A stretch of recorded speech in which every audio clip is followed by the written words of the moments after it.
I'm Seth Lawrence with this expanded 7 o'clock newscast brought to you by Baum Chevrolet Buick in Clinton, your Silverado headquarters, and we stream to Facebook and YouTube. Brought to you by Connexus, providing fiber internet to Clinton. Learn more at DeWittDailyNews.com.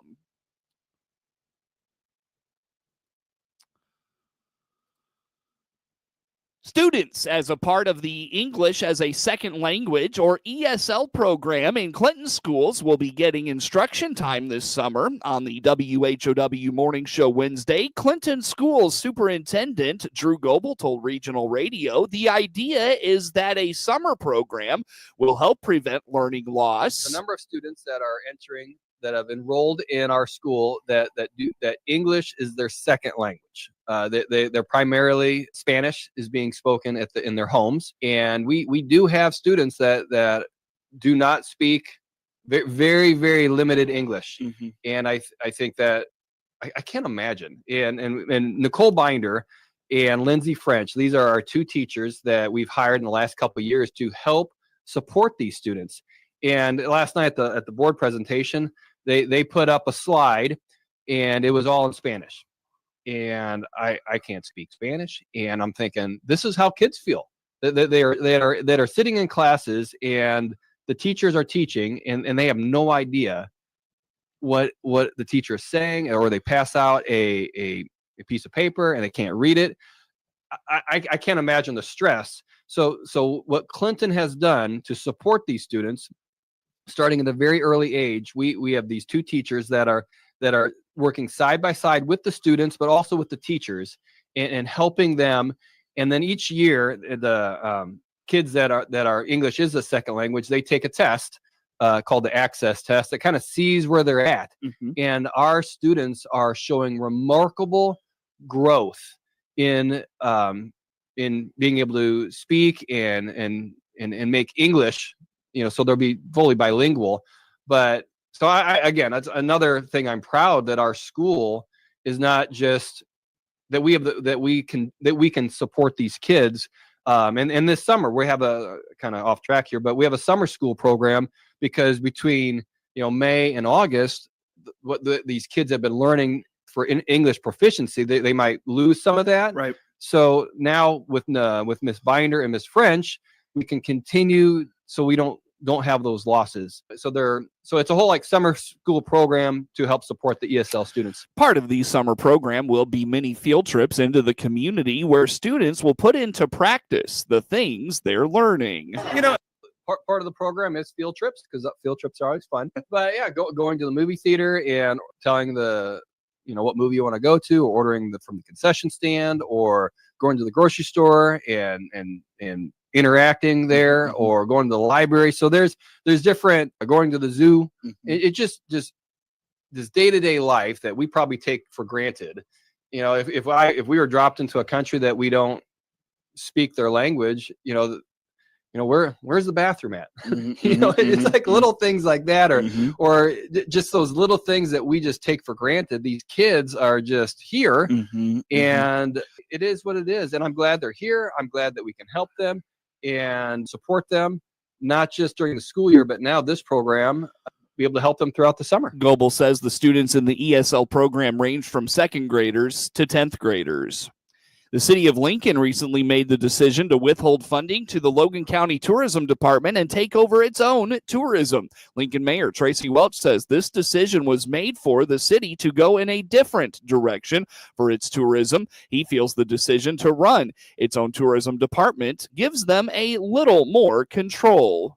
Yeah, so the city of Lincoln has decided that we want to go in a little bit of a different direction with our tourism program, and that program has been traditionally ran by what we call the Logan County Tourism Bureau down here. It's a nonprofit, and they've done a good job over the years. It's really just a decision to try something a little bit different.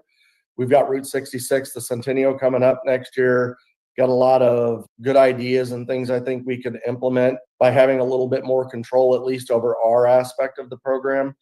And so the council recently made a choice to, and it was not a unanimous decision, but they made a choice to hold the hotel motel tax funding that we do receive, and we typically transfer that over to the Bureau to operate. We're going to keep that money at the city. We're going to stand up a tourism department, and we actually have a contract for a potential consultant going on the agenda next week for a vote. And if we get the consultant in place, then we'll work through the next steps that come. And we got to get the budget lined out, and we got to figure out what that program is. I know he's got a lot of good ideas. So yeah, a lot of moving parts to get this going. Mayor Welch has been busy visiting local communities to get a feel for what they are doing to promote Route 66. Two places he's been: just up the road in Atlanta and then up Interstate 55 in Pontiac. Well, one of the things that I personally did was I went to Pontiac, and I had a conversation with their city manager, their tourism director, and some other members within their community. If you've not been to Pontiac, they run a phenomenal Route 66 tourism program and just tourism overall. And I really wanted to see what the possibilities could be.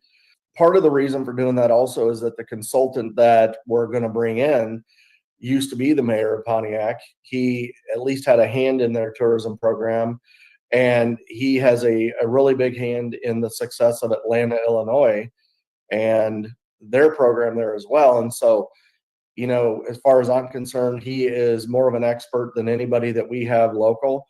Not to discount people that are local, but he is a resident expert on tourism, and we'd like to leverage his knowledge and expertise. So been working with him.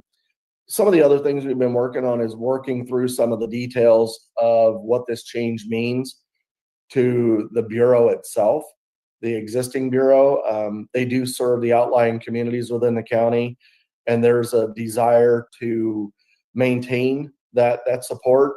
So we're working with some county board members and the city, trying to figure out funding, how much funding it would take to keep that program going. So a lot of conversations, a lot of special board meetings with tourism to work through the details, stuff like that. The city of Lincoln was split in its decision, and the mayor had to break the tie. He admits while they have a long way to go to be ready for the 100th anniversary of Route 66, they're actively trying to get the right people in place to make sure they're ready for that milestone and celebration next year. Well, obviously it's a tough decision to make to withhold the funding. Mm-hmm. And I will tell you that at the city, it was a split, and I had to break the tie. I don't think anybody and I could be speaking, wrong here or out of turn, but I don't think anybody disagrees that trying something new is a good idea. I think that some people are more concerned about the pace at which we're going. Mm-hmm. And there were a number of factors involved that have accelerated the pace. The centennial next year, we have absolutely nothing ready to go for the centennial next year. And we have a very short window to get an awful lot done. Mm-hmm. So we don't have 3, 4, 5, 6 months to work through the details. I think we can work through the details as we're addressing some of that other stuff if we get the right people in place. And I think we are doing that. There was also some things going on by way of changes on the Tourism Bureau board themselves. The departure of their CEO that they had. And so not the fault of anybody, it's just the circumstances that we were dealt. And I felt that rather than, and I've been public about this, I've said it in meetings, is rather than go through a hiring process to bring somebody in to fill that position, perhaps it would be a good idea to go ahead and work through some of the other details. And that changed our timeline as well. They had Mr. McCoy, the consultant we're bringing in, they actually brought him into the Bureau to do an audit of the Bureau itself. And so it was a lot of things that went into that decision to move a little quicker. Mm-hmm. I know that there's people that would have liked to have moved a little slower, but quite honestly, it just is what it is. The mayor believes the city council has the vision for what needs to be done to move Lincoln forward, but he's also excited about the potential of working with a new consultant to try to utilize their knowledge and expertise in moving the city forward as well. News time is 18 minutes after 7 o'clock here on this Thursday.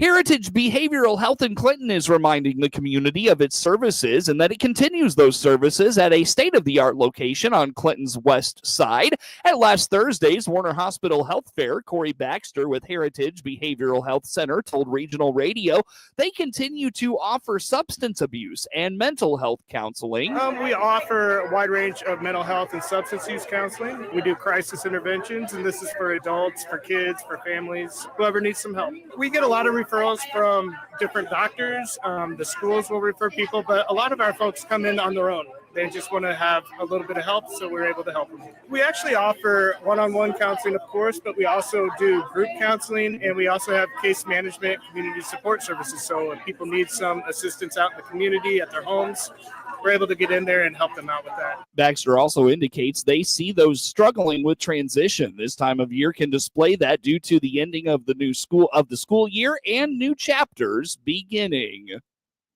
You know, in general, I think people really struggle with transitions. So anytime we get to like a new school year or the old school year is ending, we see a lot of families just in transition. So a lot of symptoms can pop up. So anxiety and depression and things like that are really common.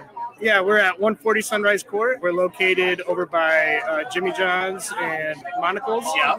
We've been there for a little over a year now, and we're really enjoying the new space. It really allows people to have some more privacy, but it also gives us the room to do more of the services we want to give. For example, we can do groups now with a larger room available. To learn more about all that's offered at Heritage, visit their website, heritagenet.org, or find them on Facebook.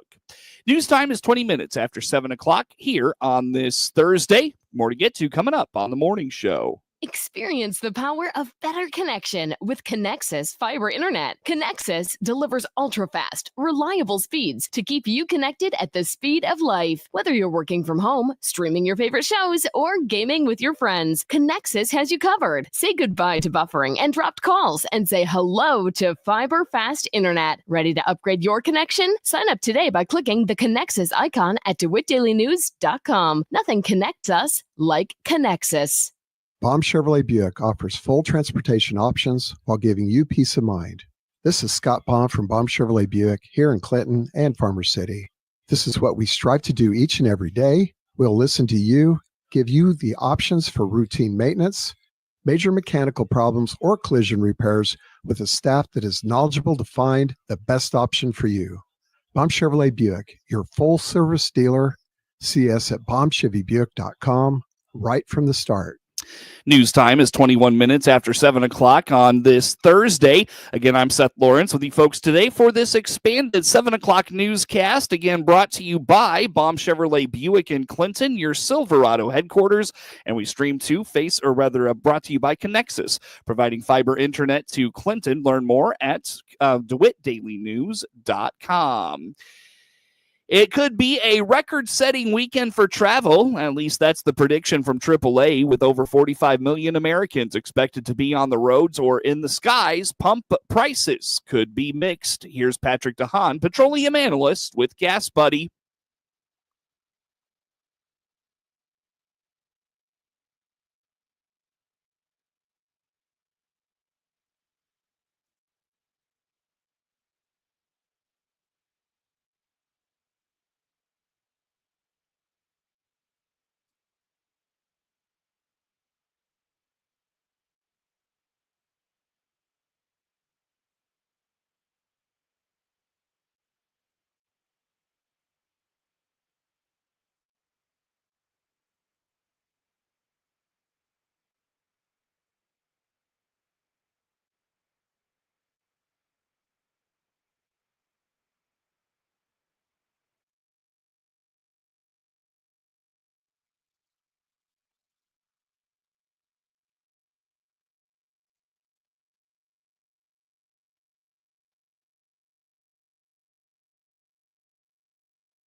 Prices at the pump in Illinois have fallen 3 cents over the past week, with the average around $3.35 a gallon. On the national stage, prices are up $6 a gallon.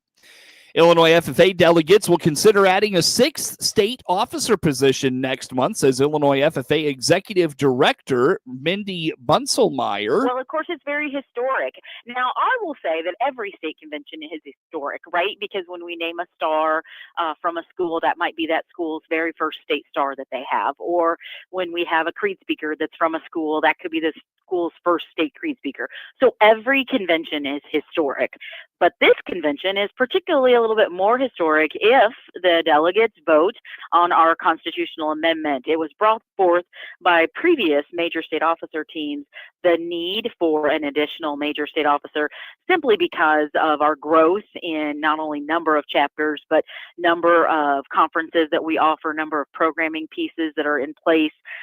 There's definitely a need for an additional officer to spread that workload of being a major state officer. And so it was proposed by the team and discussed at the FFA board, put forth by the students to change our constitution and add Sentinel to our major state officer team. So we would go from 5 major state officers to 6. So FFA board, as I said, presented by the students, approved by the adults of the FFA board, and now goes before the membership. It is a constitutional change, so it will require 2/3 of the delegates on Tuesday, June 10th to vote in favor of it.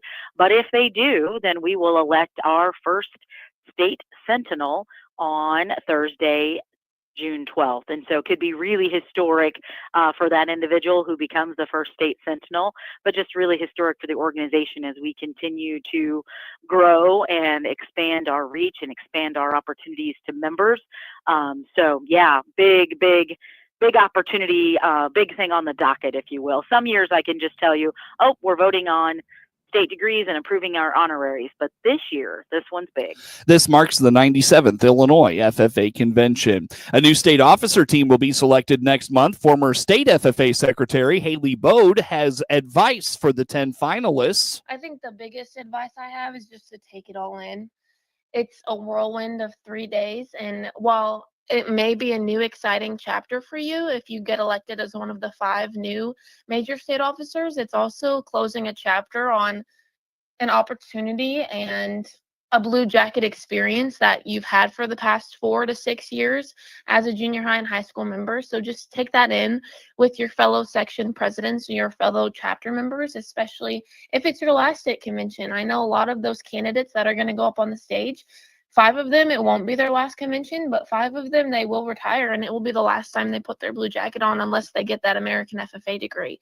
So it's more than vital that you take in the experience around you, because the opportunities we have may be a chance, but the attitude you have towards them is a choice.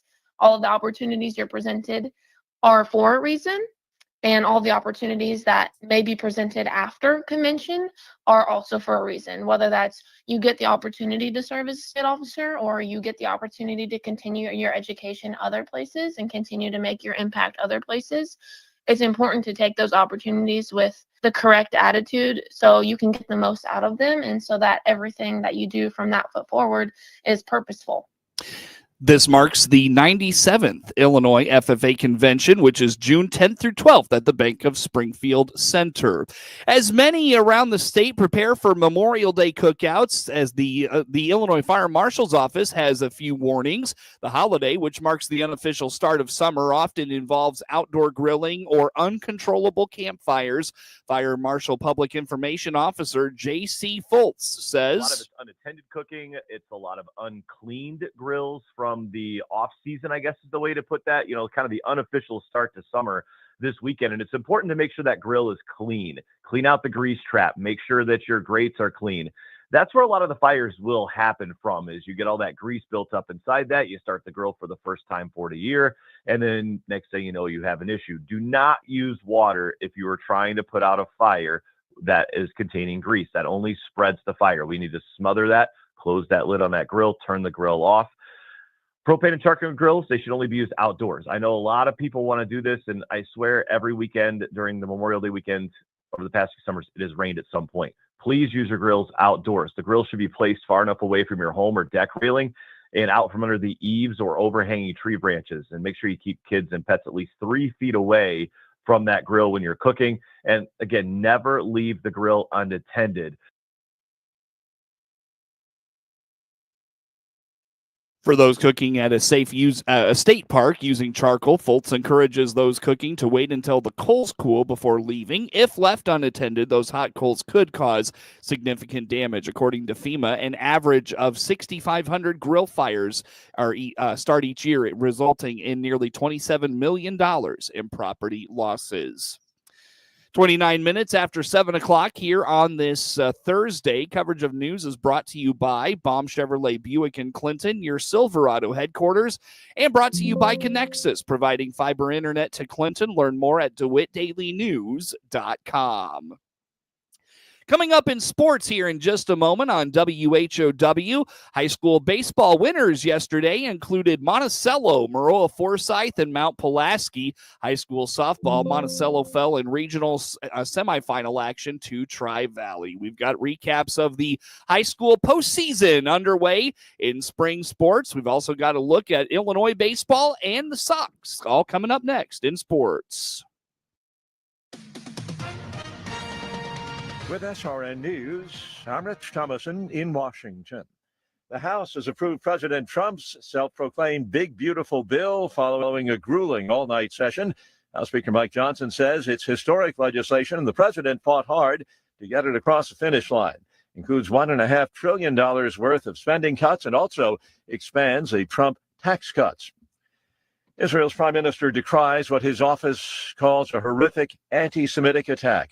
A 30-year-old Chicago man is under arrest, accused of fatally shooting 2 Israeli embassy aides outside Washington's Capitol Jewish Museum last evening. He shouted, "Free Palestine," following the attack, according to eyewitnesses and police. And an unusual May nor'easter set to wallop New England with soaking rains before the Memorial Day holiday weekend. Wall Street Dow futures now down more than 200 points. More details, SRN News. With SRN Sports, I'm George Williams. In NBA playoff action last night, if Game 1 is any indication, it will be a hard-fought series between the Pacers and the Knicks. New York lost a 14-point lead as Indiana tied the game with time running out. They went into overtime to complete the overtime victory with a go-ahead basket with only 26 seconds remaining in the extra period. So Game 1 goes to the Pacers over the Knicks, 138-135. Tonight, it's Game 2 between the Thunder and the Timberwolves. In NHL action, the Stars defeated the Oilers 6-3. Dallas taking the 1-0 lead in that best-of-7 series. Tonight, Game 2 between the Panthers and the Hurricanes. In pro football news, Jim Irsay, the Indianapolis Colts owner who brought star Peyton Manning into a new stadium and won a Super Bowl title, passed away yesterday at age 65. A statement from the team says that he died peacefully in his sleep. This is SRN Sports. In Major League Baseball action, the conclusion of a game begun on Monday had the Twins defeating the Guardians 6-5, but the Guardians came back to win the second game of the doubleheader 5-1. In other action, Angels over the Athletics 10-5. Dodgers rally to beat the Diamondback. A walk-off home run gave the Yankees a 4-3 victory over the Rangers. It was the Pirates over the Reds. Cubs beat the Marlins. Rays over the Astros 8-4. In 11 innings, the Orioles winners over the Brewers. Tigers over the Cardinals. The Mariners beat the White Sox 6-5. The Blue Jays romped past the Padres in a 14-0 shutout. And the Phillies over the Rockies. Royals beat the Giants. And it was the Mets winners over the Red Sox. The Braves and Nationals rained out. Pro golf's stopped this week. The Charles Schwab Challenge at the Colonial Country Club in Fort Worth, Texas, known as Hogan's Alley, as the great Ben Hogan won there 5 times. And in NFL news, the owners narrowly failed to pass a proposal to prohibit the tush push. This is SRN Sports.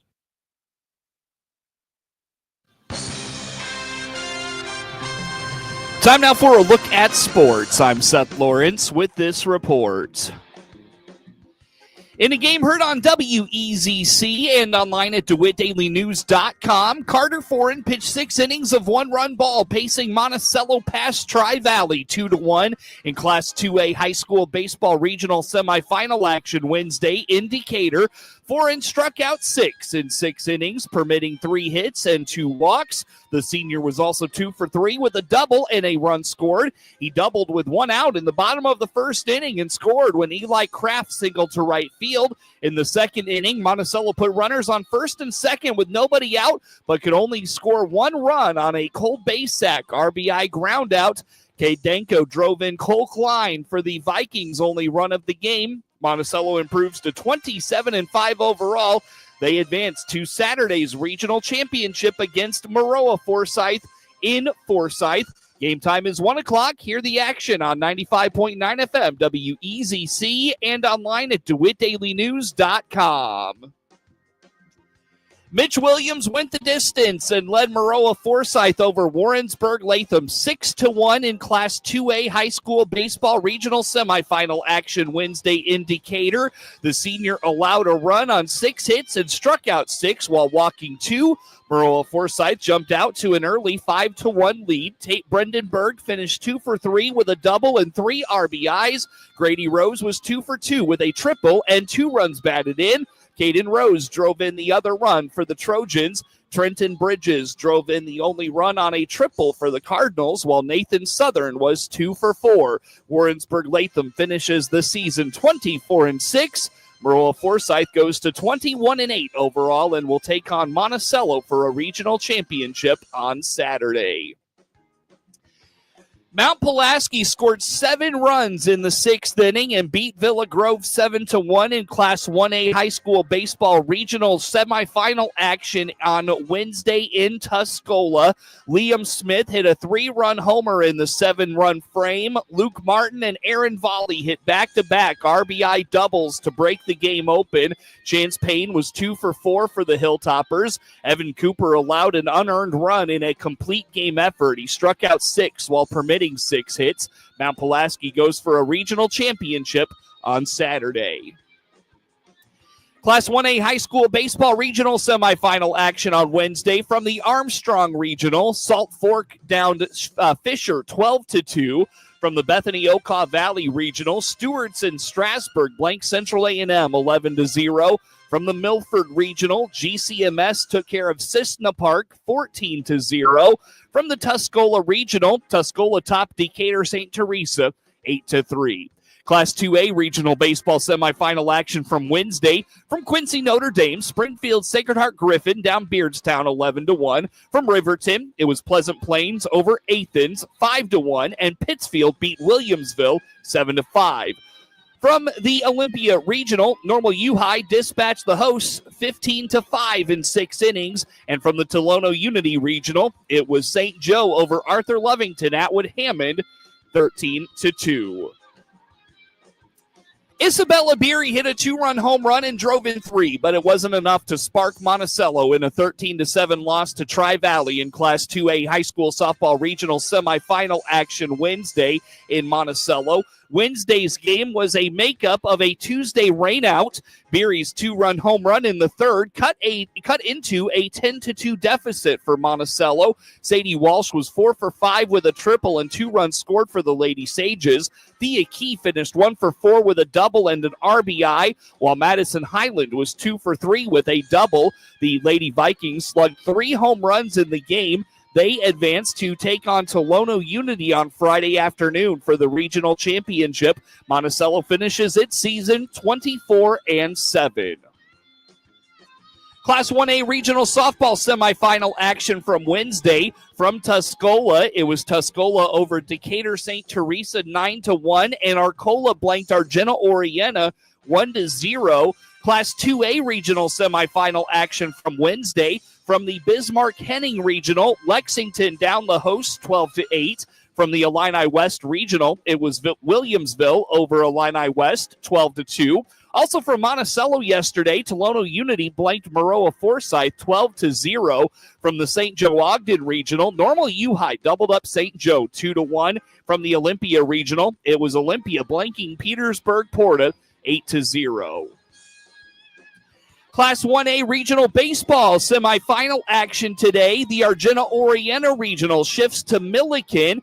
The opener is Arcola and Decatur Unity Christian at 4:30, followed by Argenta Oriena and Sarah Gordo at 6:45. From the Dwight Regional, Leroy takes on Lexington at 4:30. Tonight from Illini Bluffs, Delavan battles Havana at 4:30. In Hayworth this evening, Roanoke Benson takes on Colfax Ridgeview at 4:30. Class 2A regional semifinal baseball action for today. The Olympia regional shifts to the Corn Crib. It'll be Tremont and Prairie Central this evening at 4:30. Tonight from Tolono Unity. Tolono Unity plays Paxton Buckley Loda at 4:30.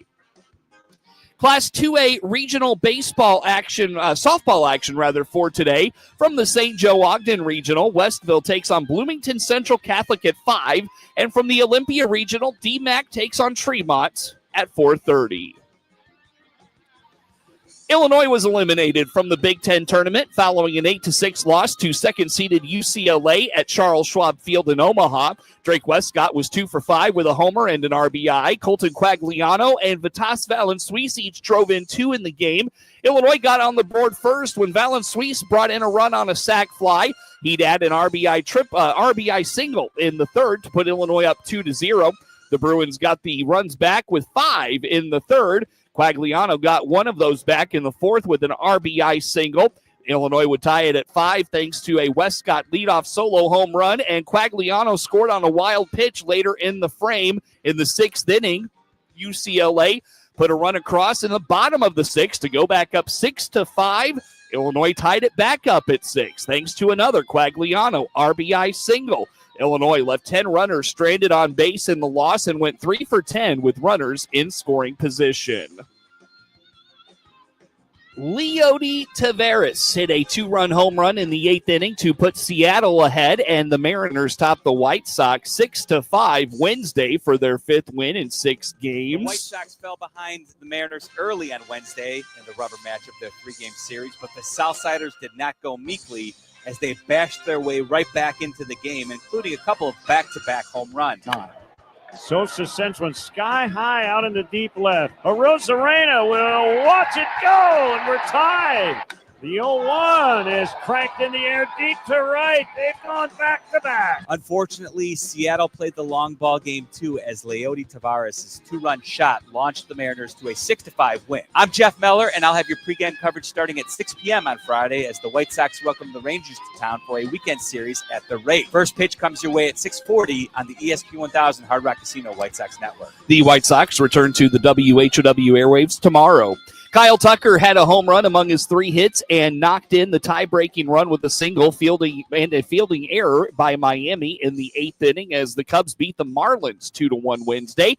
The NL Central leading Cubs took 2 of 3 against Miami after a walk-off loss Monday and have won 7 of their last 9. Chicago rookie Matt Shaw drew a leadoff walk against Marlins reliever Anthony Bender in the 8th and stole second. Tucker's second single advanced Shaw who then sprinted home with the eventual game winner when Marlins left fielder Kyle Stowers overran the ball. Brad Keller threw an inning and a third of relief and earned his first win since 2023. Daniel Palencia worked a perfect 9th for his first save.